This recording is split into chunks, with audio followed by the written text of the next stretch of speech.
Welcome back to another dark tale of true life horror here at graveyarddance.com. Today's story, we'll put it very bluntly, it's not for kids and definitely not for the faint of heart. The man we'll be talking about today is right up there with Bundy or Speck when it comes to being completely and utterly depraved. Being a person who loves and cares about people and only wanting to help others and put smiles on people's faces, it's hard for me to imagine what goes through the heads of people like this or why they do the things they do. Before we get on to all that, let us mention a couple of sponsors quickly. EyesOfADog.com is a nationwide animal rescue effort to get as many innocent sweet fur babies into loving homes as possible. If you're up for adopting a dog or cat, whether it be young, old, and regardless of breed, just know you'll find what you're looking for at EyesOfADog.com. If you're looking to relax, hear an audible book maybe or short story, maybe you're looking for a sleep mediation video to help you relax or to calm your baby into going to sleep or maybe even yourself, please check out BlueDreamscapes.com. Now that that's all out of the way, grab a snack, your pet, and the person you care most about and snuggle up and watch this on the big screen if you're able. Please don't forget to help us out by subscribing to our channel. I can't even begin to tell you how that helps a new channel. Liking and sharing our video and showing your friends helps too. Thank you in advance. If you have a story you'd like covered, drop a suggestion in the comments section below, or there is a form on our website. Again, that's graveyarddance.com. In the quiet corners of America, a chilling predator roamed, a man who meticulously planned his crimes with terrifying precision. This is the story of Israel Keyes, one of the most methodical and elusive serial killers in modern history. Israel Keyes' reign of terror spanned from the Pacific Northwest to the eastern seaboard. His crimes were as cold and calculating as they were horrifying. Keyes was unlike any serial killer we had seen before. His methodical nature and lack of a consistent victim profile made him incredibly difficult to track. Born in Richmond, Utah on January 7, 1978, Israel Keyes was raised in a fundamentalist Mormon household before his family moved to an isolated cabin in Washington. Growing up without modern conveniences and outside the bounds of traditional society, Keyes developed a skewed sense of normalcy. As a child, he showed signs of disturbing behavior. These early indicators of his violent tendencies went largely unnoticed. During his youth, Keyes confessed to various delinquent activities, such as shooting at neighbors' houses with a BB gun, setting fires in the woods, and breaking into homes for amusement. He sometimes carried out these break-ins with another young accomplice, who distanced himself after seeing Keyes shoot an animal. In one instance, Keyes stole multiple guns from a neighbor's house and was made to apologize by his parents when they found the stolen firearms. According to his childhood friends, "We knew he was different, but we never could have imagined what he would become." On one occasion, Keyes, who had always strived to please his parents, declared his atheism to them during a heated argument. In response, his parents evicted him from their home, rejecting him for what they perceived as blasphemy, and instructed his younger siblings to avoid any contact with him. Following this, Keyes became intensely interested in Satanism and began planning a ritualistic murder. Shortly after this, in the summer of 1997 or 1998, Keyes committed a sexual assault on a teenage girl who had been tubing with her friends down the Deschutes River in Maupin, Oregon. Although this was not his first sexual assault, Keyes admitted that he stalked her from a tree line before very violently attacking the girl, whom he estimated to be between 14 and 18, at knife point. He originally planned to murder the young girl as part of a satanic ritual. Instead, Keyes let her go in the river tube he had abducted her from. "I was too timid.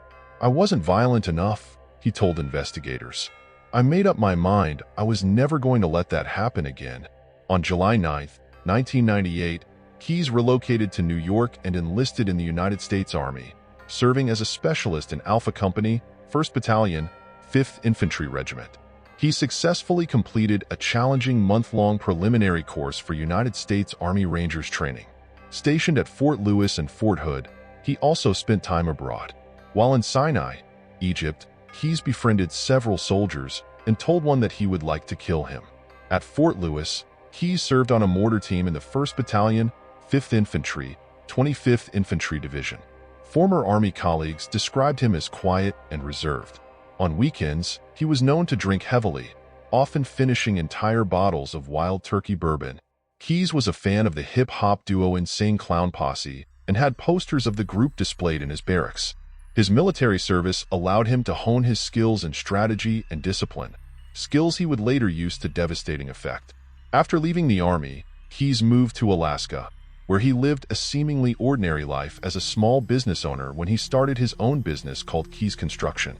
He worked as a handyman, contractor, and construction worker, but beneath this facade, he was still harboring many very dark and twisted desires. Keyes' crimes were spread across the United States. He would travel extensively, using rental cars and pre-stashed kill kits to carry out his murders, leaving little evidence behind. He was incredibly meticulous. He planned every detail and left no traces that could be easily followed. Keyes targeted random individuals across the United States, meticulously planning each crime months in advance to avoid detection. He often chose campgrounds and isolated locations, preferring to strangle his victims rather than use guns, as he derived pleasure from watching them struggle and lose consciousness. Keyes claimed he avoided killing children or parents to shield his own daughter from discovering his crimes. However, police and FBI investigators doubted this claim, suspecting him of killing several teenagers and children. During his 3 years in the United States Army, Keyes did not admit to any murders but confessed to attempting to sexually assaulting 2 women, a sex worker while on leave in Egypt and a college student in Israel. After his discharge in 2001, he is believed to have resumed his killing spree. Keyes had connections to New York, where he owned 10 acres and a dilapidated cabin in Constable. He also admitted to committing bank robberies in New York and Texas. The FBI confirmed that Keyes robbed the Community Bank branch in Tupper Lake, New York, in April 2009. Additionally, he confessed to burglarizing a home in Texas and setting it on fire. An FBI report indicated that between 2001 and 2012, Keyes burglarized 20 to 30 homes and robbed several banks. He is believed to have been responsible for up to 11 deaths in the United States, with possibly more victims abroad.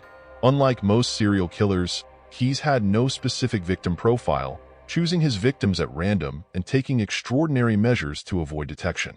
On his murder trips, he kept his mobile phone turned off and paid for everything with cash, maintaining no connections to his known victims. For the Courier murders, Keyes flew to Chicago, rented a car, and drove 1,000 miles to Vermont, where he used a murder kit he had hidden 2 years earlier to carry out the killings. One of his most infamous crimes was the abduction and murder of 18-year-old Samantha Koenig from Anchorage, Alaska, in 2012. On February 1, 2012, Keyes kidnapped Samantha from the coffee stand where she worked. He then sent a ransom note along with a photograph of Samantha, pretending she was still alive. Her family exclaimed, "We were desperate for her return. The photo gave us hope, but it was all a lie." Unbeknownst to everyone, Samantha had been killed shortly after her abduction. I can't even begin to ever understand the depths of their pain after realizing the horrifying truth behind the picture. After taking her home and violating the poor girl in the most depraved of ways, he immediately took her life afterwards while his wife and daughter was in the house just a few feet away. He had spread plastic on the floors in the shed to keep from leaving any trace evidence, and shockingly, after he was done, he rolled her up in plastic and left her there to freeze while he took his family on a cruise ship outing. Upon his return home, he returned to the shed, and after thawing out this poor girl's body, we'll spare the details, but yeah, you get the idea. As if that wasn't sick enough, he got another sickening idea. He decided to see if he could make a photo of her to convince her mom and dad that she was still alive to get a ransom from them. This is where it gets even darker, if that's even possible. After thawing her out, he braided her hair and applied some makeup to her face and took fishing string and sewn her eyes open as if she was awake. He then took a newspaper dated that day and snapped a photo of her to quote-unquote prove she was alive. It didn't take them all that long to find home though. Keyes was arrested in Texas, where he was using Samantha's debit card. Keyes had dismembered Koenig's body and disposed of it in Matanuska Lake, north of Anchorage. Her remains were recovered by the FBI's underwater search and evidence response team. During his interrogation, Keyes confessed to multiple murders across the country, revealing the extent of his horrifying acts. The whole time he was laughing and smirking and acting as if his victims' lives meant absolutely nothing. Time out for a second. We've covered some real scum on this channel over the last couple of years, but I can't think of anyone so far that tops this clown for being the most downright skeezy that I've ever seen. They say that there's a reason for everything, but I can't think of a single good reason for this thing to have ever been allowed to walk the earth. If you can think of any, we'd love to hear about it in the comments below. Moving on. Among his other victims were Bill and Lorraine Currier from Vermont. Keyes broke into their home, abducted them, and brutally murdered them in 2011. Their bodies were never found. Keyes' method was to select victims randomly, ensuring no link could be easily established. This made identifying and confirming his victims extremely challenging. His kill kits were another chilling aspect of his crimes. These kits contained weapons, cash, and tools buried in various locations across the country, ready for use whenever he needed. As investigators delved deeper, they realized the full scale of his operations. Keyes was charged with the murders of Samantha Koenig and the Kayas, but he hinted at many more victims. According to his attorney, he was cooperative to an extent, but always held back. It was clear he enjoyed the control he had over the information. On December 2, 2012, while awaiting trial, Israel Keyes took his own life in his cell, leaving behind a chilling note but no clear answers to the full scope of his crimes. His suicide left many questions unanswered. How many more victims were there? Where are their bodies? Keyes took these secrets to his grave. Keyes' death was a significant blow to the investigation. We lost the one person who knew everything about these heinous acts. The families of his victims continue to search for closure, haunted by the unknown and the loss of their loved ones. The FBI continues to investigate potential links to other unsolved cases, hoping to bring some measure of peace to those affected by his crimes. Israel Keyes is also suspected in the following murders. Julie Marie Harris, a 13-year-old Special Olympics skiing medalist, disappeared on March 2, 1996, while waiting for a ride to a local church in Colville, Washington. Her remains were discovered on April 26, 1997, in a wooded area a few miles away, though her cause of death was not determined. Harris, a double amputee, had her prosthetic feet found by the Colville River a month after she went missing. At the time, Keyes, then 18, lived in the area and was questioned about the case after his 2012 arrest, but he neither confirmed nor denied involvement. Cassandra Cassie Emerson, 12, also from Colville, Washington, was reported missing after the remains of her mother, Marlene K. Emerson, 29, were found in their burned-out trailer home on June 27, 1997. Cassie's remains were discovered in 1998, about 13 miles from her home. Keyes admitted his first act of arson was with a trailer in Colville. Keyes admitted to investigators that he had killed 5 people in Washington state and was under investigation by state police and the FBI. He claimed to have buried or submerged a victim in a lake in Bay, Washington, between July and October 2001. Although a body was found, the death was ruled accidental. He also confessed to a double homicide of a young couple between 2001 and 2005, stating that the male was beaten to death and the female was strangled, with both bodies buried. Between 2005 and 2006, Keyes claimed to have killed 2 more victims, one of whom was allegedly dumped in Lake Crescent, Washington. Despite not having a felony record in Washington, Keyes had been stopped twice for minor driving offenses. Authorities reviewed unsolved murder and missing person cases for potential links to Keyes. In 2012, authorities identified a potential victim known as Lewis County Jane Doe, found in the Peterman Hill area of Morton, Washington, on April 7, 2011. The victim was formally identified in 2022, though her identity was not publicly disclosed. Keyes also confessed to at least one murder in New York State, though the identity, age, sex, or specifics of the victim were unknown as of late 2012. This confession was deemed credible by authorities. Keyes is a suspect in a series of 2007 crimes by the Boca Killer near Boca Raton, Florida. Randy and Malitz Gurenberg, 52, was abducted from the Boca Town Center Mall parking lot on March 23, 2007. Her body, with 2 fatal bullet wounds, was dumped at a different location within an hour. An unidentified woman and her toddler son were abducted from the same mall parking lot on August 7, 2007. The kidnapper, matching Keyes' description, forced the woman to withdraw cash before releasing her unharmed. Nancy Bachicchio, 47, and her 7-year-old daughter, Joey Bachicchio Hauser, were found fatally shot in their vehicle at the mall parking lot on December 12, 2007.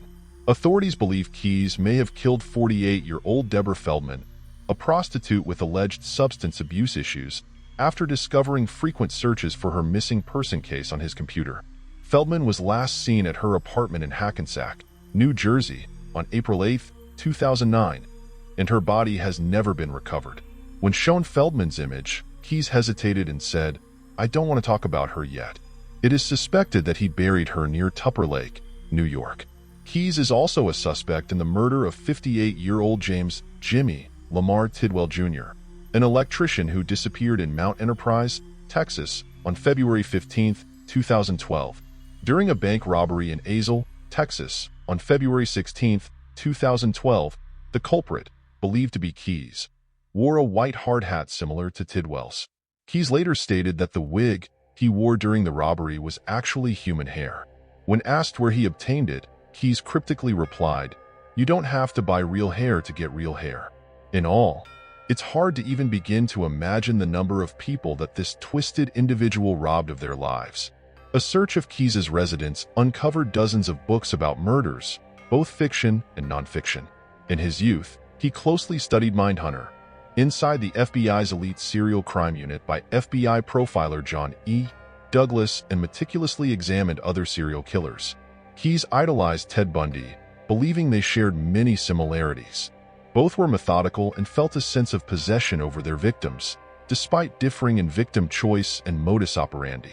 Keyes even attempted to imitate Bundy's court escape, but was quickly apprehended by guards. He admired and studied various serial killers, but actively avoided media attention for fear of his family learning about his crimes and being labeled a copycat due to his admiration for Bundy and others. Keyes disparaged Dennis Rader as a wimp for apologizing and showing remorse in court, but he expressed admiration for serial killers who had evaded capture. In an interview, when asked about Alaska-based murderer Robert Hansen, Keyes responded enthusiastically, saying, "Yeah, I know all about him." He added, "I probably know every single serial killer that's ever been written about. It's kind of a hobby of mine." Upon hearing about the 2012 Aurora, Colorado shooting, he showed mild interest in the shooter, James Holmes. Keyes also frequently reread Intensity, a 1995 thriller novel by Dean Koontz, identifying closely with the serial killer antagonist in the story. After murdering Koenig, Keyes demanded ransom money, allowing police to track withdrawals from her account as he traveled throughout the southwestern U.S. During this period, police controversially refused to release surveillance footage of Koenig's abduction. On the morning of March 13, 2012, Keyes was arrested by Texas Highway Patrol Corporal Brian Henry and Texas Ranger Stephen Rayburn in the parking lot of the Cotton Patch Cafe in Lufkin, Texas. Investigators had issued a lookout bulletin for Keyes' car, which had been used at ATMs to withdraw money from Koenig's account. Keyes was stopped for driving slightly over the speed limit. During a search of his vehicle, officers found cash stained with bright ink, indicating a die pack from a bank robbery, as well as Koenig's ATM card and cell phone. Keyes was then extradited to Alaska, where he confessed to Koenig's murder. He was represented by Rich Kurtner, the federal public defender for Alaska, and was indicted with his trial set for March 2013. While incarcerated, Keyes spoke with investigators multiple times over several months. Initially, he cooperated to some extent, admitting to some of his crimes and expressing a desire to be executed within a year to avoid publicity that could negatively impact his young daughter. However, he largely ceased cooperation after his identity was revealed in the media. On May 23, 2012, Keyes attempted to escape during a routine hearing, using wood shavings from a pencil to pick his cuffs. U.S. Marshals subdued him with a taser.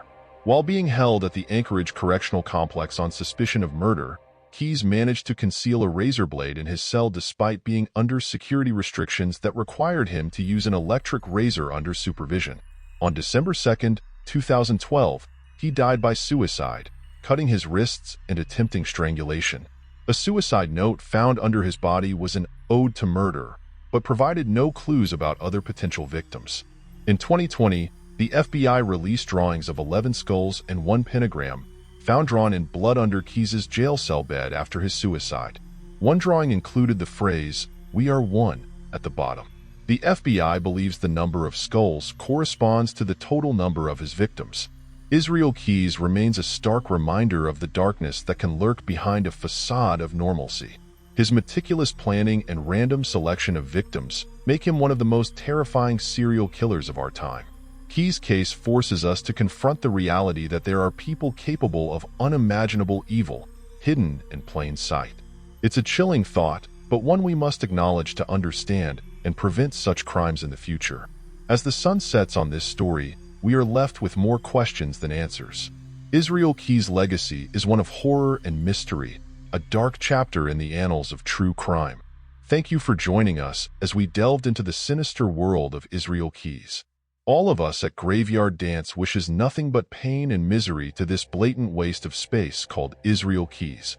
As far as his victims and their families, we hope they find at least a little peace in knowing that he's dead and gone and can no longer harm anyone else. Stay tuned at our channel Graveyard Dance or at our website where you can find all our work at graveyarddance.com.